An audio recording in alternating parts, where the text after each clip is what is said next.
Jujutsu Kaisen का chapter 236 ये वो चैप्टर था जहाँ पर गोजो का एंड हुआ था। इन अभी जेजे के मांगा का चैप्टर 248 आ चुका है। इन 12 चैप्टर खत्म होने के बाद भी गोजो का रिटर्न होने के बारे में जेजे के मांगा पर कोई बात नहीं हो रहा है। बट चैप्टर 248 में हमें गोजो का रिटर्न होने वाला बात पर एक छोटा सा हिंट दिया गया था। देखो आज मैं गोजो का कमबैक होने वाला सारे थ्योरी में से सबसे बेस्ट एंड एक्यूरेट थ्योरी तुम लोगों को बताने वाला हूँ। एंड ये थ्योरी है बाइंडिंग वॉ से रिलेटेड। चैप्टर 248 में हमें वही दिखाया जाता है जो टेलीपोर्टेशन कोरस टेक्निक को यूज करके हिगुरामे की बॉडी को सोको के पास ले जा रहा होता है। इन हिगुरामे की बॉडी लाने से पहले ही वही ने गोजो को बॉडी हील करने के लिए सोको के पास ले जा चुका था। एंड इसलिए वहां पर सुकुना का गोजो को बॉडी कहीं पर भी दिखाई नहीं दे रहा था।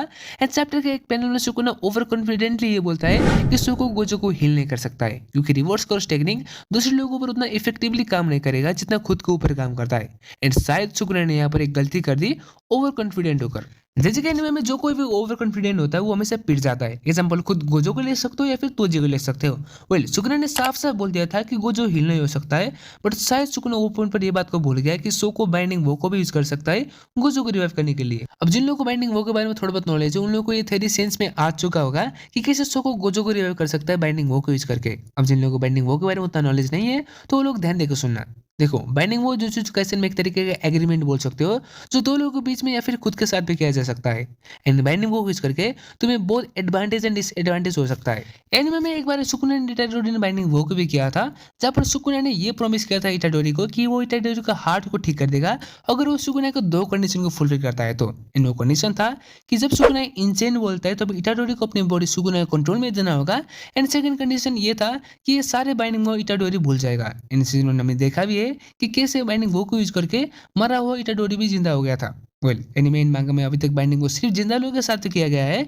एंड गोजो अभी तो डेड है। एंड सोको गोजो के साथ बाइंडिंग वो नहीं कर सकता है क्योंकि बाइंडिंग वो करते वक्त दूसरे इंसान का पर्सनल इंटरेस्ट भी होना चाहिए। एंड हाल ही में जेजे कम्युनिटी में एक थ्योरी काफी चर्चे में था। एंड थ्योरी बाइंडिंग वो से रिलेटेड था। वहां पर सभी जेजे के फैन ये स्पेकुलेट कर रहे थे कि गोजो कम बैक करेगा अपने आप को बाइंडिंग वो को यूज करके। एंड ये थ्योरी काफी सेंस बनाता है क्योंकि बाइंडिंग वो जो कोई भी यूज कर सकता है। आज तक गोजो ने कभी बाइंडिंग वो को यूज नहीं किया था। सो यहाँ पर काफी हाई चांस है कि गोजो बाइंडिंग वो को यूज करे रिवाइव होने के लिए। बट बाइंडिंग वो में तुम्हें चीजें सेक्रीफाइस करना होगा या फिर डिसएडवांटेज झेलना पड़ेगा। सो सभी लोग यहाँ पर बोल रहे थे कि गोजो अपने कुछ एबिलिटीज को सेक्रीफाइस कर देगा जैसे कि शिक्षा या फिर हाफ कोर्स एनर्जी या फिर course technique and limitless. And यहाँ से मुझे ये थ्योरी कुछ खास नहीं लगा क्योंकि अगर गोजो अपने पावर को सेक्रीफाइस करके वापस कम बैक करता है तो गोजो कम बैक होने का कोई सेंस नहीं बनाता है। अब तुम खुद ही सोचो ना एक full power Gojo 19 figure Sukuna से आ रहा था तो पावर सेक्रीफाइस करके कम बैक हुआ गोजो क्या ही उखाड़ेगा। सो जब मैं चैप्टर 248 को रीड कर रहा था तब मेरे दिमाग में एक आइडिया आया कि यहाँ पर सोको अपने आप के साथ बाइंडिंग वो कर सकती है। एंड इसका परफेक्ट एग्जांपल है नानामी केंटो। नानामी ने अपने आप के ऊपर बाइंडिंग वो को यूज किया था जिससे वर्किंग आवर सिर्फ 80 या फिर 90% कोर्स एनर्जी को यूज कर पाता था। एंड वर्किंग आवर खत्म होते ही बाइंडिंग वो एक्टिव हो जाता था एंड 120% कोर्स एनर्जी को यूज कर पाता था। इनमें भी यहाँ पर सोको अपने आप के साथ बाइंडिंग वो यूज करे एंड सिमिलर नानामी की तरह अपने कोर्स टेक्निक के आउटपुट को इंक्रीज करने के बजाय यहाँ पर सोको अपने रिवर्स कोर्स टेक्निक के आउटपुट को इंक्रीज करे इससे वो गोजो को हिल रिवाइव कर सकता है भले उसका रिवर्स टेक्निक उतना वीक हो या फिर इनइफेक्टिव हो। अगर इसी तरह सोको बाइंडिंग वो की मदद से गोजो को रिवाइव करता है तो ना ही गोजो को अपने पावर को सेक्रीफाइस करना पड़ेगा ना ही गोजो वीक रिवाइव होगा। सो यहाँ पर फिर से हम लोगों को सुकुना वर्सेस गोजो देखने को मिल सकता है। अब जिन लोगों को चैप्टर 248 में सुकुना के बाद को सुनकर गोजो को डेड मान चुका है उन लोगों को मैं एक बात बताना चाहता हूँ कि एक बार तोजी ने भी ऐसा ही कहा था गेटो को। तोजी ने गेटो को कहा था कि उसने गोजो को क्लियरली मार दिया है। बट हमने देखा ही है कि कैसे through out the heaven and earth I am the honoured one बोलकर तोजी को छुट्टी कर दिया था। एंड अभी के प्रेजेंट के स्टोरी में देखे तो 9 फिंगर सुकुना को रहना इटाडोरी या फिर यूटा के बस की बात नहीं है। लेकिन एक बार फैंस के क्वेश्चन को आंसर भी किया था। वहां पर एक फैंस ने ये क्वेश्चन किया था कि सुकुना वर्सेस यूटा में कौन जीतेगा तो गेगे ने वहां पर क्लियरली सुकुना बोल दिया था। तुम लोग मानो या ना मानो बट गोजो का चांसेस ऑफ रिटर्न काफी हाई है। एंड कुछ दिनों पहले एक इंटरव्यू हुआ था जैसे कि वन पीस के एडिटर के साथ इन वहाँ पर अलग ही लेवल का कांड हुआ था। लिटरली जो इंटरव्यू करने वाला बंदा होता है वो जैसे कि एडिटर यानी कि फुकुदा के वर्क प्लेस में किया था। एंड एज ए रिजल्ट वो बंदा को वहाँ पर अलग लेवल का पैनल ड्रॉ होते हुए दिखाया गया था जिसे वीडियो में ब्लर कर दिया गया था। बट मेनी ऑफ जैसे के फैंस यही स्पेकुलेट करते हैं कि Gojo is coming back. And शायद वहाँ पर एडिटर गोजो के फ्लैशबैक के ऊपर काम कर रहा होगा क्योंकि वहाँ पर यंग गोजो जैसा पैनल कुछ तो वहाँ पर था। एंड एनिमे में एक पावर का सोर्स फ्लैशबैक भी होता है।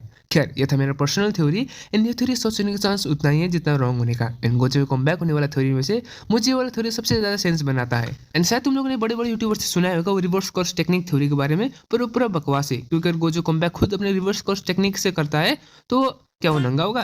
क्योंकि of course reverse cost technique तो कपड़े को हील नहीं करता है एंड रिवर्स कॉस्ट टेक्निक को प्रॉपर पाथवे चाहिए फ्लो होने के लिए। साथ में कर्व सिनर्जी पेट में बनता है, सो रिवर्स कॉस्ट टेक्निक भी कर्व सिनर्जी का ही पार्ट है। फर्क सिर्फ इतना है कि कर्व सिनर्जी एक नेगेटिव एनर्जी है एंड रिवर्स कॉस्ट टेक्निक एक पॉजिटिव एनर्जी है। एंड कुछ के पास तो पेट भी नहीं है, मतलब उसे दो हिस्सों में कर दिया गया था, सो उसके पास प्रॉपर पाथवे नहीं है reverse cost technique and curve synergy को फ्लो करने के लिए। खैर दिस वाज द थ्योरी जो मैं काफी दिनों से प्लान कर रहा था तुम सभी लोगों को बताने के लिए। एंड अभी उम्मीद मत आना कोजो माइट कम बैक। खैर आज के लिए इतना ही, मिलते हैं नेक्स्ट वीडियो में। वीडियो अच्छा लगा हो तो चैनल को प्लीज सब्सक्राइब जरूर कर देना एंड कमेंट जरूर कर देना कि तुम्हें पर्सनली क्या लगता है, गोजो कम बैक होगा या नहीं। एंड शेयर जरूर करना तुम्हारे दोस्त के साथ। Well that's for today, see you in next time and thanks for watching.